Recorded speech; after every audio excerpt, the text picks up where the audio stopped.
guys, welcome to my channel. Please consider subscribing below. And in light of what's going on in Eastern Europe right now, I think it would be interesting to watch the history of Russia. This is part 1. The video link should be in the pinned comment. Let's watch this right about now. For thousands of years, the lands known today as Russia and Ukraine were inhabited by nomadic tribes and mysterious Bronze Age cultures. The only record they left were their graves. In the great open grasslands of the south, the steppe, they buried their chieftains beneath huge mounds called kurgans. The ancient Greek historian Herodotus called these people Scythians. Their lands were overrun by the same nomadic warriors who brought down the Roman Empire. This is so interesting. The land I was love then as well that the settled by timeline Slavs. automatically adjusts. They shared some language This and is AD culture already. and were divided into many different tribes. Vikings from Scandinavia, known in the east as Varangians, rode up Russia's long rivers on daring raids and trading expeditions. According to legend, the East Slavs asked a Varangian chief named Rurik to be their prince and unite the tribes. He accepted and made his capital at Novgorod. His dynasty, the Rurikids, would rule Russia for 700 years. His people called themselves the Rus and gave their name to the land. Rurik's successor, Oleg, captured Kiev, making it the capital of a new state, Kievan Rus. A century later, seeking closer ties with the Byzantine Empire to the south, Vladimir the Great adopted their If I'm not religion, mistaken, Kiev is the converted to capital of Orthodox Ukraine, Christianity. right? He is still venerated today as the man who brought Christianity to Ukraine and Russia. Yaroslav the Wise codified laws and conquered new lands. His reign marked the golden age of Kievan Rus. It was amongst the most sophisticated and powerful states in Europe. Wow. But after Yaroslav's death, his sons fought amongst themselves. Kievan Rus disintegrated into a patchwork of feuding princedoms. Just as a deadly new threat emerged from the east. The Mongols under Genghis Khan had overrun much of Asia. Now they launched a great raid across the Caucasus Mountains and defeated the Kievan princes at the Battle of the Kalka River, but then withdrew. 14 years later, the Mongols returned. A gigantic army led by Batu Khan overran the land. Cities that resisted were burnt, their people slaughtered. Oh no. The city of Novgorod was spared because it submitted to the Mongols.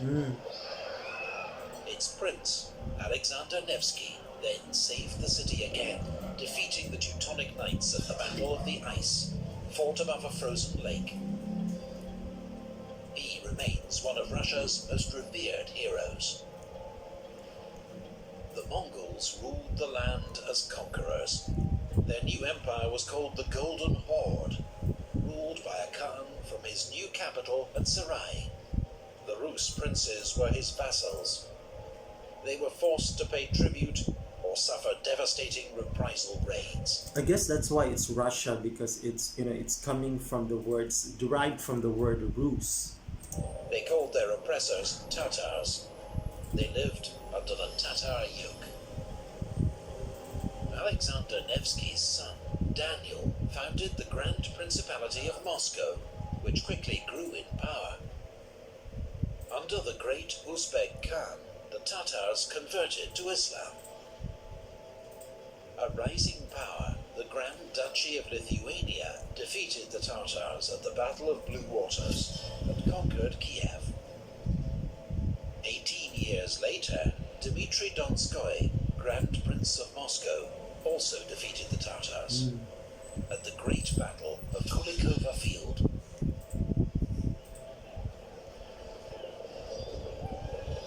After years of infighting, the Golden Horde now began to disintegrate into rival khanates.